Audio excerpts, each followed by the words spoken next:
Kurt Roemer, the Chief Security Strategist for Citrix Systems with us. Kurt leads security, compliance, risk, and privacy strategies for Citrix products.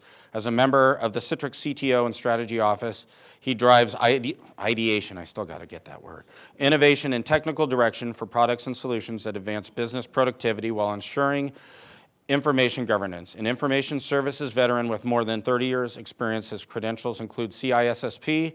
He also served as commissioner for the U.S. Public Sector Cloud 2 initiative and led efforts to develop the PCI Security Standards Council Virtualization Guidance Information Supplement while serving on the Board of Advisors. You know why I didn't memorize that, right? Most importantly, he's going to talk a little bit about Citrix, but really the world of security and kind of his vision as a whole. We try to make sure we don't go too product deep in these, because to the point, we're all trying to solve problems, and we want to hear the thoughts, experiences, and ideas of everyone. So with that, Kurt. There's your build-up, buddy. Thanks, Mike. Well, thanks. Hello, everyone. Good morning. Really excited to be here in this beautiful venue and looking forward to an interactive conversation. So if you've got some things to add, some questions to ask, things to interject, just please bring it up.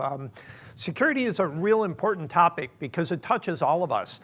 It's funny, I was sitting there this morning thinking, hey, wait a second, you know, my 401k is out there. That's a pretty good amount of my net worth right now. And based on this Equifax breach, absolutely everybody can go out, get my information, be able to impersonate me, and go and change my account information and transfer everything out of my, I won't tell you who it's with, but out of my 401k. And so I'm actually calling my advisor later on and telling them to freeze the account. Anybody else thinking like this? Yeah, you really need to be. That's the state of security these days. We are unfortunately at risk. And I'm not going to belabor and talk about all the bad things for the next couple hours. Being a security guy, of course, I could do that. We have fun with that. But what I want to do is help all of us think a little bit more about the future of security and what we should be planning for as we look into the future and start thinking about where security is going, where it needs to go, and how to make it a lot more meaningful for all of us.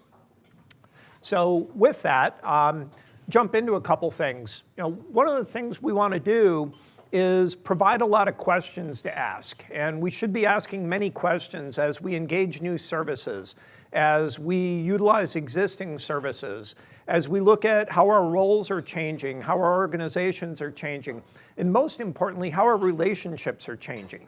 Who we're working with, who we're interacting with, who we're sharing data with.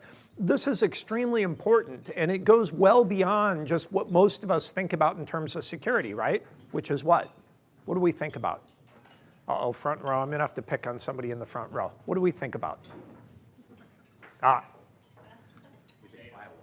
We think firewalls. We think passwords. See, everybody's eating. I can't pick on you while you're eating. You think, you know, login events, stuff like that.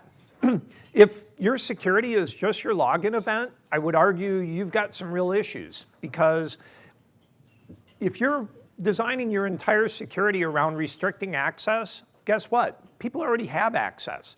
People within your organization have access, third parties have access, hackers have access too, don't they? So if they've already got access, what should we be focusing on? We should be focusing on protecting usage.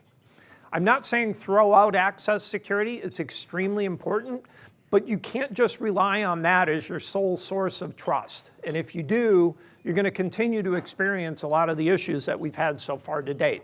So let's talk about how we can look at this a little bit differently. In terms of some of the topics to discuss, it's important to look at the trends that are facing security, and they're not just technology, you know, next-gen firewalls, next-gen antivirus, all this other next-gen stuff. Very important for the IT department, but security is so much more than that. There's business and socio-economic trends. There is a lot of trends out there that are driving how people are interacting, how they're communicating with each other. There's millennials, lots of other stuff that we have to factor in, because guess what? They change our notion of security and they change how we respond. Anybody think the organization, not your organization of course, but any organization might be getting in the way of us providing for better security? Yeah, it's a big part of it.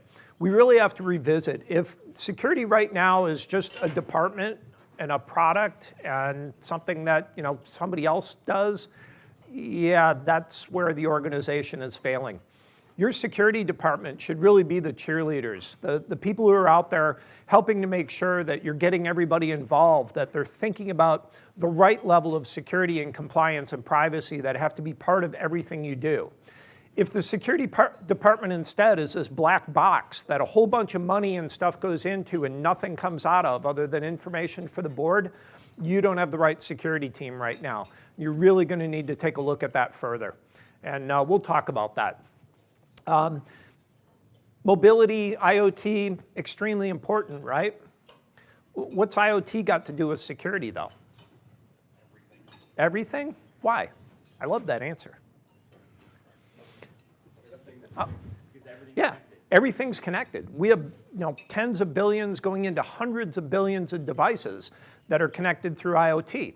What is IoT? Internet of Things, right? But what is it? Don't think about the Internet of Things as these little bands we're wearing on our wrists and the internet-connected refrigerator and things like that. Think of IoT as the bridge between the physical and the cyber world. You really have to be doing that because that's what it is. In fact, IoT is so significant in a lot of sectors, manufacturing, healthcare in particular. It's adding another leg to the three-legged stool of security, which has been confidentiality, integrity, and availability. What's the new leg that's being added? Safety. With IoT being the bridge between the physical and the cyber worlds, autonomous vehicles, things that are decided for us as we walk into rooms, all these other factors combine to really make some big safety issues around IoT, and we've got to be thinking about that. And then also, I work for a vendor. You're not going to hear a Citrix commercial today, but I have to mention the words artificial intelligence and machine learning. It's just something every vendor has to do these days, right? So, but what does that mean? Most of the time when you hear about these, it's vendors saying, oh, we've got this new way of looking at logs and this new way of helping to provide some deeper insights based on our logs. And it's basically logging plus plus to them. AI and ML are so much more than that. Do you know what they are? When somebody says machine learning, what do you say? What is it? What does it do for you? Well, machine learning basically tells you what normal is. It takes a look and learns all the things that are going on, and it lets you know what's normal and what the outliers are, what might be abnormal. Remember, abnormal is not always bad. It might be opportunity. It might be optimization, some things you need to know. But that's what machine learning is all about, and it's very useful technology. What about artificial intelligence? Automation, yep, doing things for you. But it's also helping you answer those questions and ask those questions that you never even thought of. If your artificial intelligence system is just doing things a little better than you are today, go back and fine-tune it a little bit more. It should be giving you insights into your business that you didn't have, stuff you never thought about. And where's the value for AI? As you look at people connecting up to applications and desktops and transferring information to other people inside and outside the organization, using apps, using data, creating new work products, where's the value in AI? Is it just in IT? Just in IT security? No, the value's to the business. And that's the other big thing with these technologies. These are not IT technologies, and if they're being implemented as such, there's so much more that can be done. There's also a real security and privacy issue associated with this. Right now, if you've got artificial intelligence going through and telling somebody within the organization, hey, here's some really cool stuff that we just learned that nobody else in the company knows about, how we're working with our customers, suppliers, how people affect price elasticity, stuff that the organization would just be salivating to get their hands on. Well, right now, if that's just being handled by an IT intern or fairly low-level admin, guess what? They have more power right now than your CEO and board of directors. That's a big deal. So when you roll out AI and ML, You have to remember these technologies are giving new insights into the business. Think very clearly about who should be getting that information, how that can be compartmentalized, and make sure that the value is not just within IT. So that's kind of what we can talk about today. Anything else that you came here to hear? All right. Should be kind of fun. Yes? The sounds are echoing everywhere up here, so sorry. So I know we've talked a lot about machine learning and AI, and I mean, it's compelling, it makes a lot of sense.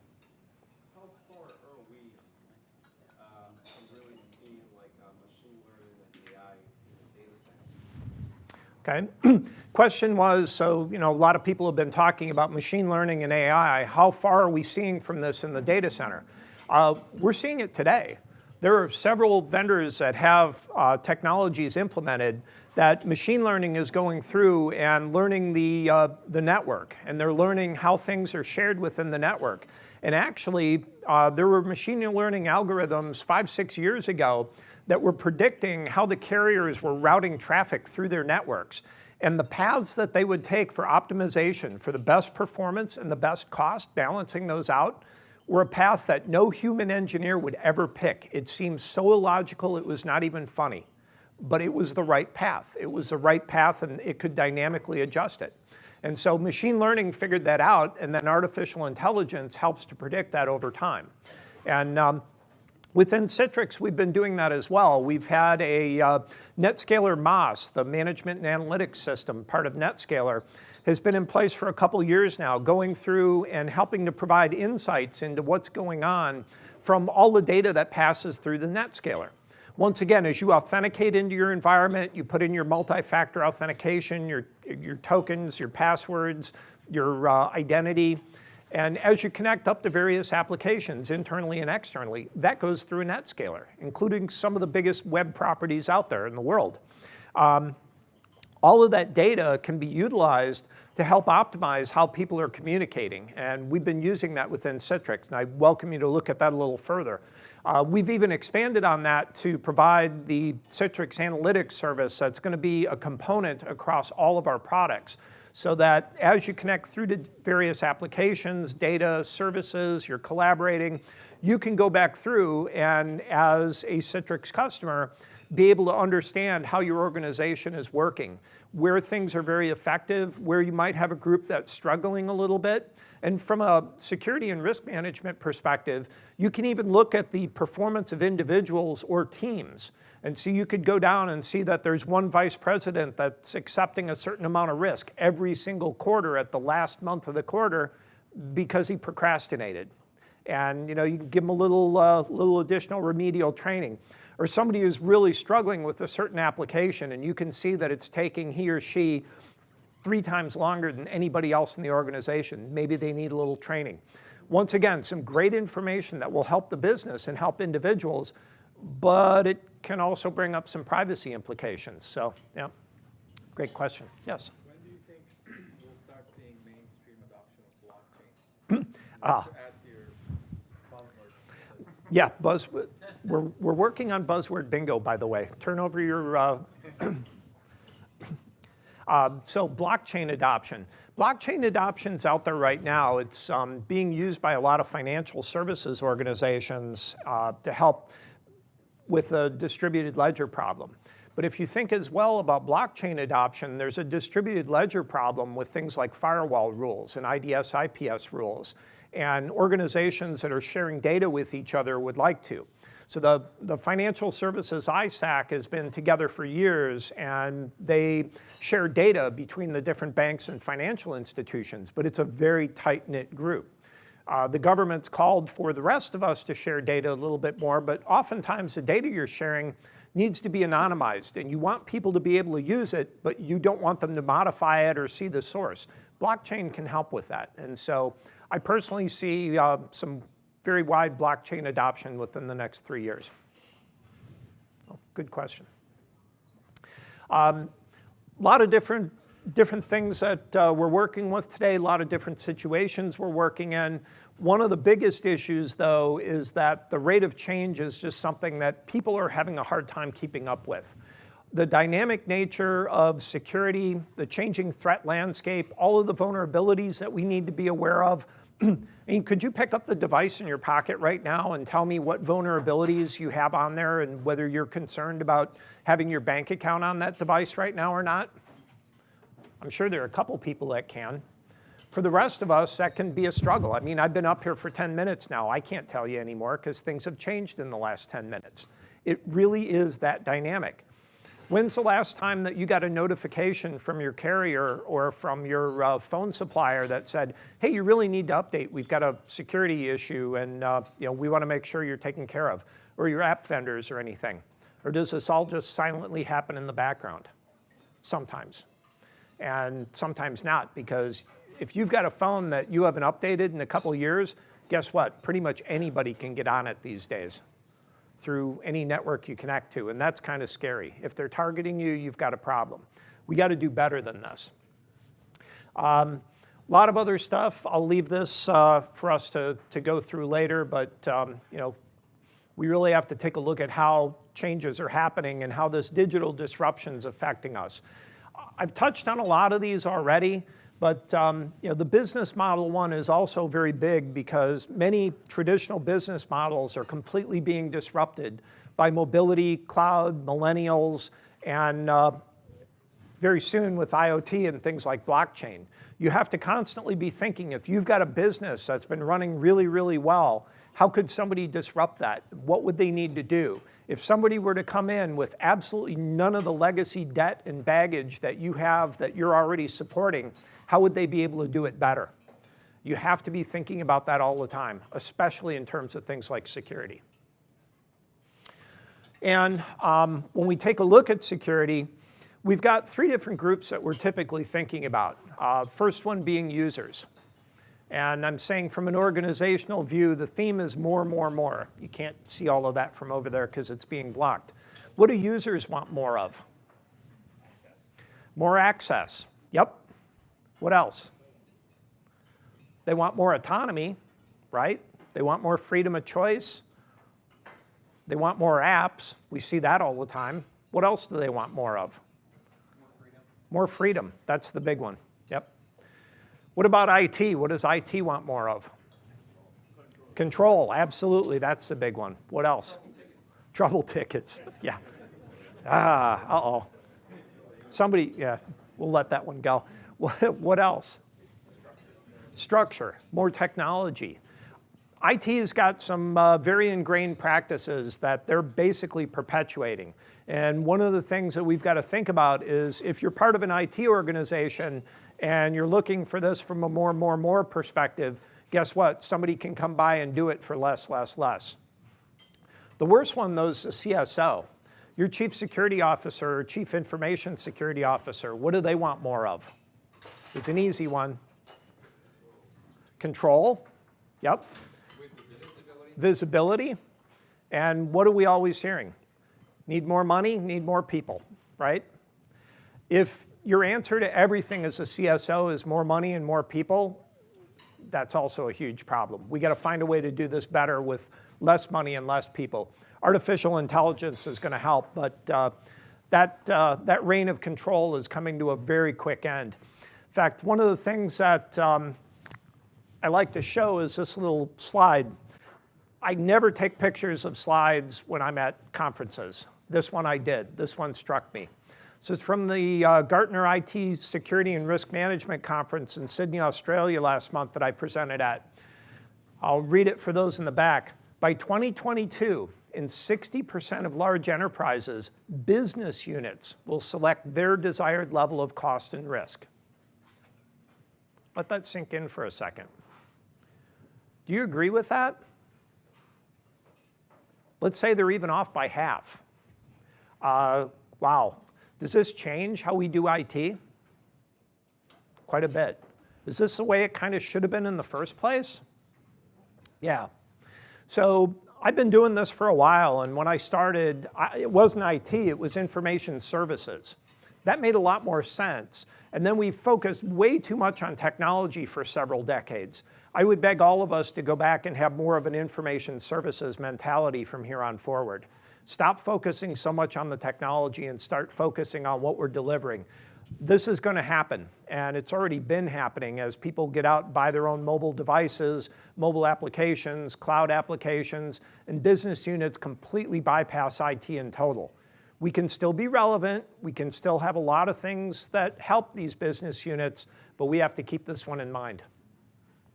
And it's not just Gartner, there's a lot of other studies out there. Ponyman basically says a new IT security framework is needed. So what is that? I'm going to run through this really quick. From our perspective, the strategy is, number one, if you can virtualize access to your apps and data, do that. For any sensitive applications and data, if you're not shipping that data down to the endpoint, if you're not putting that data across the network, if you're not installing applications on every endpoint, what does that do to your security? Makes it much more effective. You know where your data has been distributed to. You've got control over the applications, their updates, their patches, and you can go back and from a governance or compliance perspective, answer all the questions on who's used the apps, how they've been authenticated. It's why most of the world utilizes virtualization, app and desktop virtualization, for access to things like PCI-based applications and HIPAA-based applications for healthcare. It's also a great way of delivering a lot of cloud-based applications. Believe that? Why? What about something like Office 365? Anybody use that? Know somebody who uses that? What can people do when they go home and they're using Outlook on Office 365 from their home PC or even a work PC when they go home? Export their mailbox, access everything. They can do anything they want, right? They have no control. They're outside of your network. They're outside of your controls. What would you like to be able to do? Well, what if you published Office 365, you publish that in a browser, and you lock that down with Citrix NAppers and Desktop, or another virtualization technology. I just happen to be partial to Citrix. You can control the ability to cut, copy, paste, save, print, or otherwise exfiltrate data on a per-app basis. You can determine what apps work with each other. If somebody launches something like Facebook or pulls up their personal information, that Office app or any of your sensitive company data can automatically be suspended in the background. And you can even control whether they can save down to USB keys or not, or just encrypted USB keys that are under organizational control. You can do that on a per-app basis. So if you need that level of control, even for web and cloud and SaaS-based apps, publish your browsers. Big, big hint. If you haven't thought about that before, we've got a paper that we've developed with this, and some really interesting integration with antivirus so that you can take a look at links that are coming in through email that people aren't supposed to click on. But even if they click on them, they open up in a one-time use browser, not connected to anything, not your registry, not your file system, not your endpoint, can silently go away, or you can have antivirus go through and say, here's exactly what happened in the background, and give you a whole bunch of forensic information from within memory, not from OS APIs like normal antivirus, but from within memory on the techniques that are being used. Want more info? Talk to me about that later. Secondly, there are times where people need to use offline data, and they absolutely have to have data carried with them. People who are working in emergency medical situations, healthcare, people who are linemen, a lot of the people who are fighting the fires here in California, they've got to have that data offline. You've got to make sure that that's protected in an enclave, especially if people are taking pictures of situations that they want to be able to send back, but it's very sensitive data.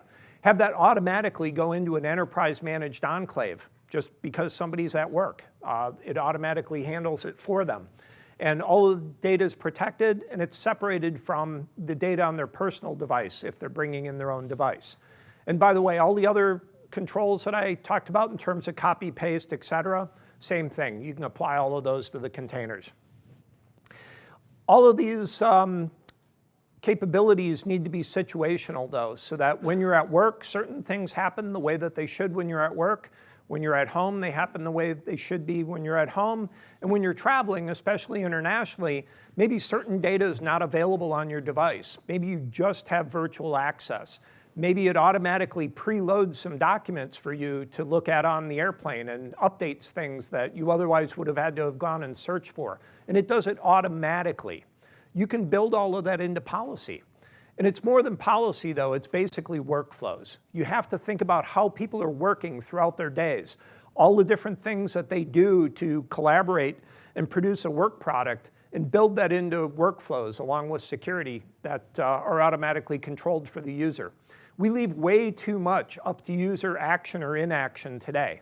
We can do better, and definitely have some ways to do that. And then I think I've talked enough about analytics and insights, but there's much more to that story. A lot of different initiatives that people are facing. I'll skip through this here pretty quickly. How many folks are familiar with the NIST cybersecurity framework? Couple? Good. We said a new framework is necessary to help protect today. This might look somewhat familiar, but I want to run through a couple of things here. First of all, NIST went through and identified these core functions: identify, protect, detect, respond, recover. And they said that these are performed concurrently and continuously, not just at login, to form an operational culture, not just IT's responsibility, and addresses a dynamic cybersecurity risk. Once again, constantly changing. So applying this framework lets you get your hands around a few things. It's kind of interesting, though, when you look at that operational culture. How many people today, if you walked into a business unit and you said, what's your plan for respond and recover within the business unit? What do you think they'd say? We'll go talk to IT, right? That's IT's problem. Is it? Should it be? Remember, 60% of large enterprises moving these decisions. Business units should be responsible for respond and recovery. They're the ones who own the data. They're the ones who have the responsibility for it. They're the ones who know the data classification. They're closest to it. So we've got to partner with them more. But we also need to make sure that they're doing things the right way. Organizations have been hit by ransomware. I won't ask you to raise your hands because some people are a little sensitive to that. But we've all seen it in some way, shape, or form. How many business units just responded to ransomware by themselves? Either went out, paid the fine because it was low, or they said, hey, wait, I've got a backup of this from yesterday. I can just bring the data back. That's good, right? Right? You can tell that there's more to this. Anybody who's responded to ransomware by just restoring the data is kind of missing the point. Yep, you got your data back, fantastic. Or you paid the fine, you got your data back. But what else happened? That ransomware attack was not just there to encrypt your data. That attacked your endpoint, that attacked your network, that attacked your servers. That could have installed a secondary infection, infecting the operating system, other applications, your firmware. We've seen this. It might be silently waiting for command and control out into the future to do something else. So just restoring the data, did you take the attack and malware off your system? No, you didn't. Do the business units know this, or do they think they're really great because they restored their data? Yeah, you need to help them with this.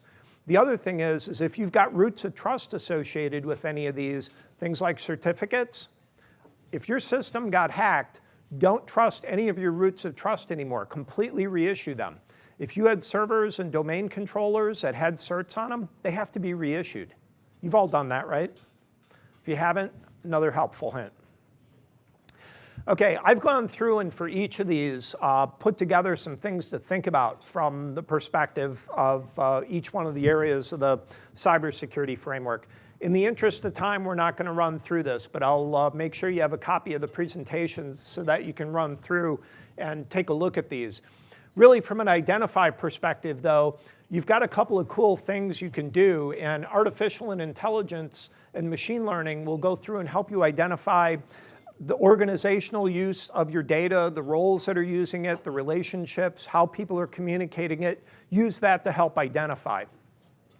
In terms of protecting, you've got to make sure that you're helping to move the responsibility for defining protection closer to the business so that you're correlating the value of protection with the value of the assets. In terms of detecting, here's kind of a fun one. If you're in security, you've been part of the security team. What do you think about users? Yeah, yeah. Users are idiots. They're the biggest problem. They're the cause of all our security problems. We've all heard this before. Hopefully none of us have ever said that. But what if, because all your users and all their endpoints are out there basically as beacons, identifying what's going on, what if you use them to help crowdsource security?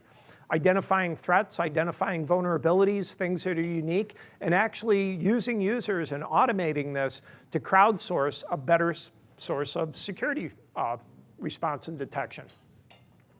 From a respond perspective, make sure that you're tailoring your response, you're learning from everything. AI and ML will definitely help there. And from a recovering perspective, know that business resumption and disaster recovery are critically important functions. A lot of organizations are moving those to the cloud these days and saving a ton of money. If you're not doing that, talk to me later about that. I'll leave you with a couple of key questions. First of all, what's your cloud endpoint strategy? You've got people who are going directly to the cloud for their applications today. If you haven't thought about publishing your browser through XenApp for your cloud-based apps and stratifying those, you might want to think about that. Gives you the ability to have strong authentication, logging. You can even do mutual authentication down to the endpoint using NetScaler so that nobody can hit your app unless they've got the cert installed on their endpoint. You can bump up your cloud security quite a bit. Also, how do you make sure that the most sensitive data stays within defined project teams? So if you've got a top secret M&A project that you're working on with people within your company as well as external lawyers and partners, how do you make sure all the documents and all the work products are encrypted and they're only viewable by the people on that project team? Do you have projects that are that sensitive? If you do, you can use ShareFile to do this today. And you can add digital signatures automatically into this as well as watermarking so that you can make sure that you've identified who is working on this and keep people from utilizing it using DLP and information rights management technologies to help protect the data. Work situations. It's not just about logging in on your enterprise PC anymore. Think about all the different ways that people work, all the personas they need to express, whether it's a regular employee, whether it's as an administrator, as a supervisor. Keep all of those separated so that you don't have somebody logging in all at once and exposing all the risk in terms of their access credentials and personas. And think about how they work from home, internationally, from a competitor's office, from an airport, et cetera. And utilize what I like to call the 5 W's of access to design your policy on this. It's who, what, when, where, and why. Every single access request, every single transaction needs to factor in who, what, when, where, and why so that you can help to verify whether that should be granted or denied. And then IoT. We talked about this, the bridge between the physical and cyber worlds. Make sure you're factoring in safety. Prepare for IoT today. It is going to change our lives. And then the big one. Whether you agree with this or not, have these conversations with your management, with your teams, with your business units. IT has been changing. It's going to change even more. How can you help to facilitate the security decisions being moved to the right place within the organization? Every organization has a different right place, which is why you need to have those conversations. But start that today. With that, I'll leave you with a few key takeaways. Hopefully lunch is great. I'll be trying it here in a second. And thank you very much.